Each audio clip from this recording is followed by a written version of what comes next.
اعوذ باللہ من الشیطان الرجیم بسم اللہ الرحمن الرحیم ولا تجعلوا اللہ عرضۃ لایمانکم ان تبروا وتتقوا وتصلحوا بین الناس واللہ سمیع علیم۔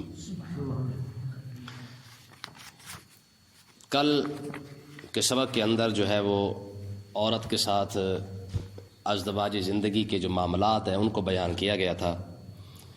تو یہاں پہ ضمناً ایک مسئلہ اللہ تبارک و تعالیٰ نے یہاں پہ جو بیان کیا گیا ایک اور مسئلہ دو آیتوں کے اندر، وہ ہے قسم کے متعلق۔ ضمناً تو نہیں ہے، یہ بھی ساتھ ساتھ اس کے ساتھ تعلق بن جاتا ہے۔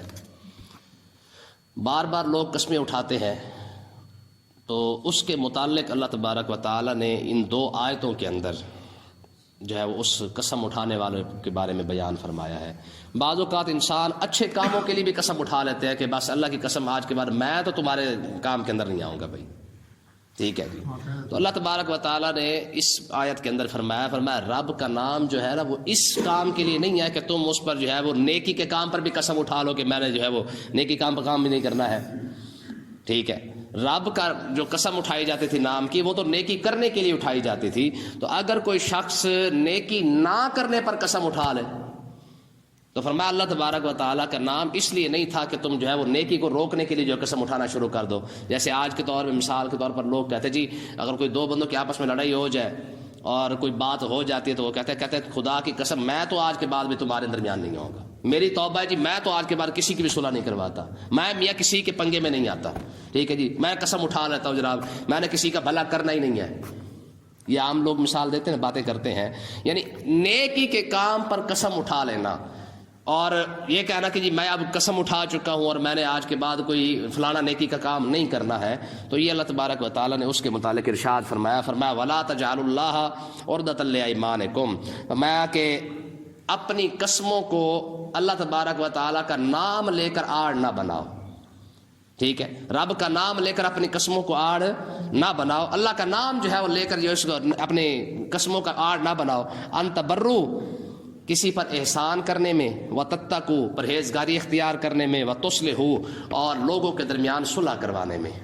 یعنی یہ نہ کہو کہ جناب ہم نے اب قسم کھا لی ہم نے کسی کی صلح نہیں کروانی ہے، ہم نے قسم کھا لی ہم نے فلانا نیک کام نہیں کرنا ہے، ہم نے قسم کھا لی کہ ہم نے اب کسی پر احسان نہیں کرنا ہے۔ میں یہ کام تو کرنے والے تھے، تم نے رب کا نام لے کر انہی کاموں کو ہی روک دیا ہے۔ اس آیت کا شان نزول یہ ہے، حضرت عبداللہ بن رواحہ رضی اللہ تعالیٰ عنہ، ان کے بہنوئی ہیں حضرت نعمان بن بشیر رضی اللہ تعالیٰ عنہ، دونوں صحابی رسول ہیں۔ تو ان کے درمیان آپس میں کوئی بات ہوگی تو حضرت عبداللہ بن رواحہ نے قسم اٹھا لی تھی، انہوں نے کہا اللہ کی عزت کی قسم میں قسم کھاتا ہوں کہ آج کے بعد نہ تو میں تمہارے کسی کام کے اندر آؤں گا، نہ میں نے تمہارے ساتھ آج کے بعد کوئی احسان کرنا ہے، نہ میں آج کے بعد تمہاری کسی کے ساتھ لڑائی ہوگی تو نہ میں تمہیں صلح کروانے کے لیے آؤں گا۔ تو اب ظاہر کام تو نیک تھے، لیکن اس نیک کام کو جو ہے وہ حضرت عبداللہ بن رواحہ نے قسم اٹھا لی کہ میں آج کے بعد تمہارے کسی بھی کام میں مداخلت نہیں کروں گا۔ تو اللہ تبارک و تعالیٰ نے پھر اسی پر جو ہے یہ آیت نازل فرمائی کہ رب کا نام جو تم قسمیں کھا رہے ہو وہ نیکی کو روکنے کے لیے نہیں ہے بلکہ نیکی کرنے کے لیے رب کے نام کی قسمیں اٹھائی جاتی ہیں۔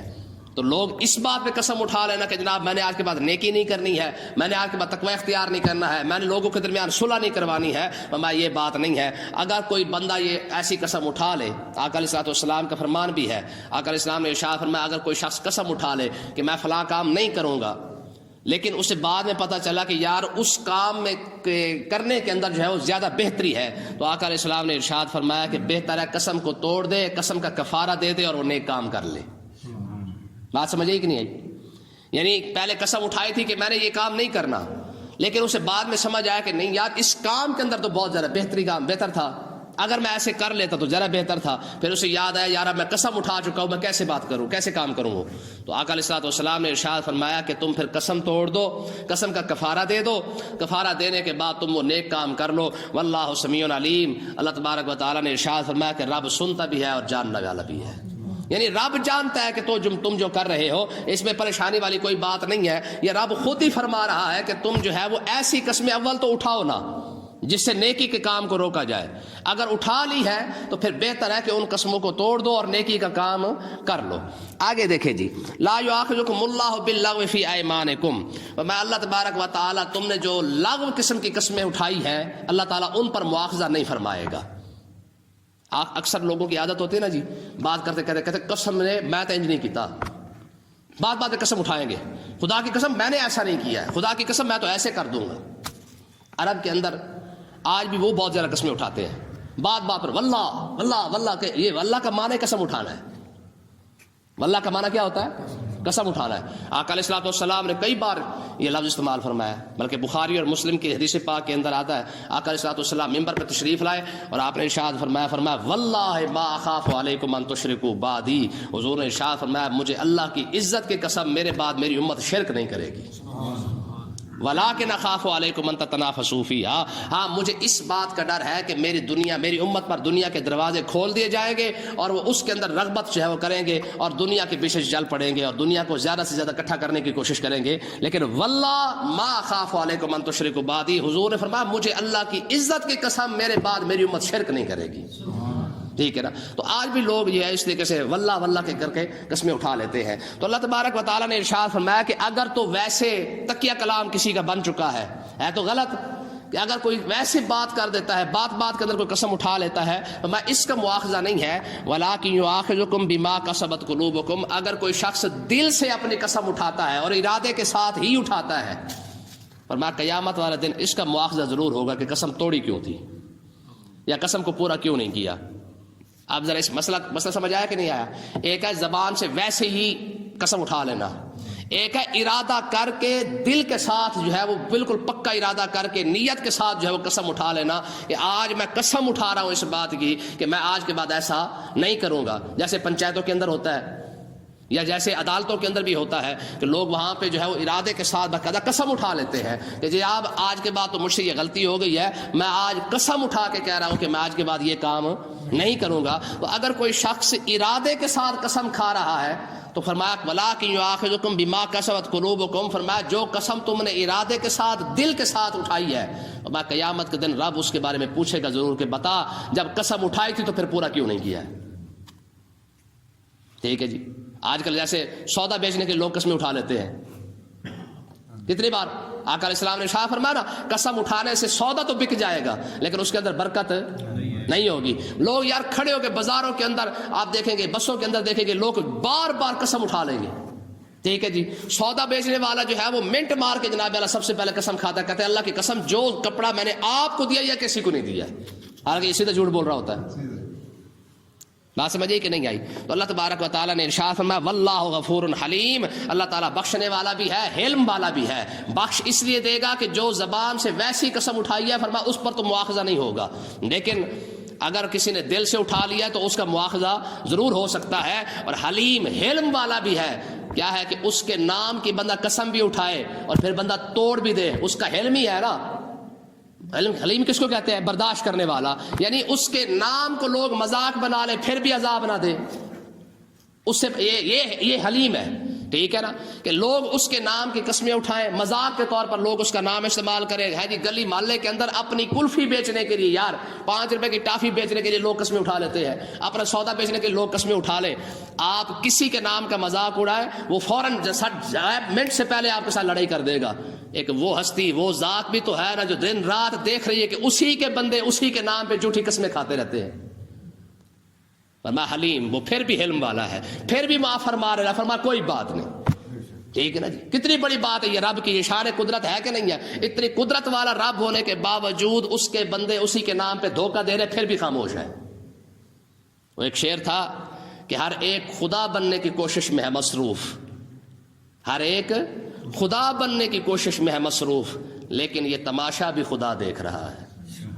ہر کوئی خدا بن رہا ہے نا، ہر کوئی اسی کے نام پہ چلاکی دکھا رہا ہے۔ ٹھیک ہے جی؟ لوگوں کو پاگل بنا دیتے ہیں، قسم اٹھا کے لوگوں کو پاگل بنا رہے ہیں اور پھر اس پر نخرہ بھی کرتے ہیں، آکڑ بھی دکھاتے ہیں کہ دیکھا ہم نے اگلے کو کیسے چونا لگایا ہے، کیسے ہم نے اگلے کو پاگل بنایا ہے۔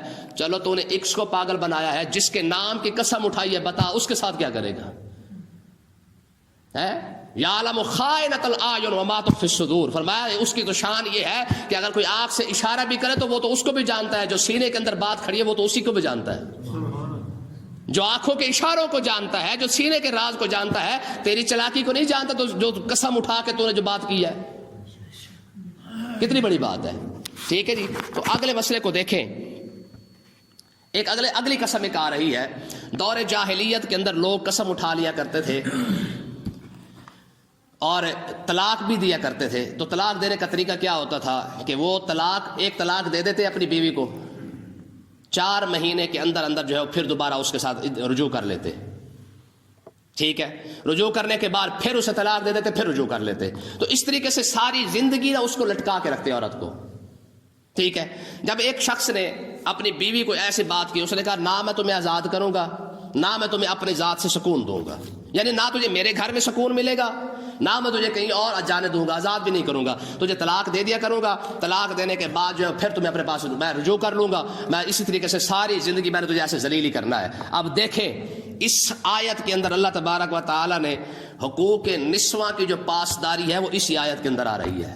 یعنی اللہ تبارک و تعالیٰ نے عورتوں کے جو حقوق جو بیان کیے ہیں نا, اب ذرا عورتوں پر جتنے احسان اللہ تعالیٰ نے کیے ہیں ان احسانوں میں سے ایک احسان یہاں پہ اللہ تبارک و تعالیٰ نے بیان فرمایا ہے. ذرا دیکھیں وہ کیا ہے. للذین یولون من نسائہم تربص 4 اشہر, میں وہ لوگ جو اپنی عورتوں سے قسم اٹھا بیٹھتے ہیں, اس کو الا کہتے ہیں. الا یعنی الا کرنا مطلب کیا ہے, کیا تربص 4 اشہر کہ وہ لوگ جو اپنی عورتوں کے پاس یہ قسم کھا بیٹھتے ہیں 4 مہینے پاس نہ جانے کی. ٹھیک ہے, تو فرمایا فَإِنْ فَاؤُوا, فرمایا پھر یہ مہلت ہے ان کے لیے 4 مہینے کی. اگر وہ 4 مہینے کے اندر رجوع کر لے تو وہ اس کی بیوی ہے, اور رجوع کرنے کی جو اپنا ہے وہ چانس ہے وہ 2 بار ہے. ایک بار طلاق دی ہے تم رجوع کر لو, پھر طلاق دی ہے پھر رجوع کر لو. میں اب یہ 2 طلاقیں ہو گئی ہیں, 2 مرتبہ رجوع ہو گیا ہے. اب تیسری مرتبہ جب طلاق دے گا تو پھر رجوع نہیں ہو سکے گا. ایسا نہیں ہوگا کہ ساری زندگی تو عورت کو طلاق دیتا رہے, پھر رجوع کرتا رہے, پھر طلاق دیتا رہے, پھر رجوع کرتا رہے, ایسا نہیں ہوگا. میں کہ اگر اب کسی شخص نے طلاق دینی ہے 4 مہینے کے اندر, اگر اس نے طلاق دی ہے اور رجوع 4 مہینے کے اندر نہیں کیا تو عورت پر طلاق بائنہ ہو جائے گی. ٹھیک ہے, اب اس کے ساتھ رجوع نہیں ہو سکے گا. ٹھیک ہے, اب اس پر طلاق بائنہ ہو چکی ہے عورت پر 4 مہینے کے اندر. اگر مرد نے رجوع نہیں کیا ہے تو یہ مرد کو ٹائم دیا گیا ہے کہ اگر عورت کو رکھنا ہے, طلاق دے دی ہے تو 4 مہینے تیرے پاس ٹائم ہے. 4 مہینے کے اندر اگر اس کے ساتھ رجوع کر لیتا ہے تو تیرے پاس واپس آ جائے گی, اگر رجوع نہیں کرتا تو تجھے واپس نہیں ملے گی. تو اب یہاں پہ دیکھیں یہ عورت کا ایسا حق بیان کیا گیا ہے کہ اب 2 طلاقوں کا تو حق ہے کہ طلاق دے دے پھر رجوع کر لے, پھر طلاق دیا پھر رجوع کر لے. میں کہ اب تیسرا چانس تیرے پاس, یا رکھ لے یا پھر اس کو آزاد کر دے. تیسری طلاق جیسے دے گا اب تیرے پاس نہ رجوع کا حق ہوگا نہ تیرے پاس کوئی اور حق ہوگا. اب وہ عورت آزاد ہے, وہ جہاں چاہے اپنا نکاح کر سکتی ہے. ٹھیک ہے, تو یہاں پہ وہ بیان کیا گیا ہے. فرمایا کہ وہ لوگ جو اپنی عورتوں کے پاس نہ جانے کی قسم اٹھا لیتے ہیں, انہیں فَإِنْ فَاؤُوا, انہیں 4 مہینے کی مہلت ہے. اگر وہ 4 مہینے کی مدت کے اندر وہاں پر رجوع کر لیتے اپنی بیوی کے ساتھ تو فَإِنَّ اللَّهَ غَفُورٌ رَحِيمٌ, اللہ تعالیٰ بخشنے والا بھی ہے, مہربان بھی ہے. یعنی 4 مہینے کے اندر اندر اگر اپنی عورت سے رجوع کر لیا, قسم اٹھائی تھی, طلاق دی تھی, تو پھر تو عدت کے اندر واپس آ سکتی ہے. تو چانس ہے تیری بیوی تیرے پاس آ سکتی ہے. اگر تو رجوع نہیں کرے گا تو عورت طلاق بائنہ ہو جائے گی, وہ تو سے آزاد ہو جائے گی. وَإِنْ عَزَمُوا الطَّلَاقَ, اور اگر تم طلاق کا ارادہ کر لو فَإِنَّ اللَّهَ سَمِيعٌ عَلِيمٌ, بے شک اللہ تعالیٰ سنتا بھی ہے اور جانتا بھی ہے. یعنی مطلب کیا ہے, دینا ہے تو پھر طلاق دے دو, نہیں تو پھر نہیں طلاق دینی تو پھر اپنے پاس رکھ لو. یہ 2 طریقے ہیں. یہ عورت پر کتنا بڑا احسان ہے کہ ساری زندگی جس مرد نے یا جن لوگوں نے یہ سوچا تھا کہ یار ہم نے اس کو ذلیل کرنے کے لیے رکھنا ہے, نہ چھوڑیں گے نہ آگے جانے دیں گے, فرمایا کہ جن لوگوں نے یہ نیت رکھی تھی اللہ تبارک و تعالیٰ نے عورت کا حق کتنا عطا فرما دیا ہے. میں یا تو اب تجھے اپنے پاس رکھے گا یا تجھے آزاد کر دے گا. جب آزاد ہو جائے گی تو پھر تیرا جہاں پہ دل کرے وہاں پہ جا کے تو اپنا نکاح کر سکتی ہے. تو اللہ تبارک و تعالیٰ نے یہاں پہ عورت کی وہ یہ اس قسم کے بارے میں بیان فرمایا جو لوگ قسم اٹھا لیتے کہ میں 4 مہینے اپنی بیوی کے پاس ہی نہیں جاؤں گا. ٹھیک ہے, تو یہ اس کے متعلق بیان تھا. پیچھے جو قسمیں گزری ہیں, ایک وہ قسم گزری ہے کہ جو زبان سے کی جائے اور دل کا ارادہ نہ ہو, لیکن اگر دل سے کیا تو اس کو پورا کرنا بھی ضروری ہے. ایک یہ قسم اٹھا لی ہے کہ یار میں نے 4 مہینے اپنی بیوی کے پاس نہیں جانا, پھر اگر 4 مہینے کے اندر چلا جائے گا تو بچ جائے گا, اگر 4 مہینے کے بعد اگر وہ جانے کی کوشش کرے گا تو اس کو عورت واپس نہیں آئے گی. اللہ تعالیٰ سمجھنے کی توفیق عطا فرمائے.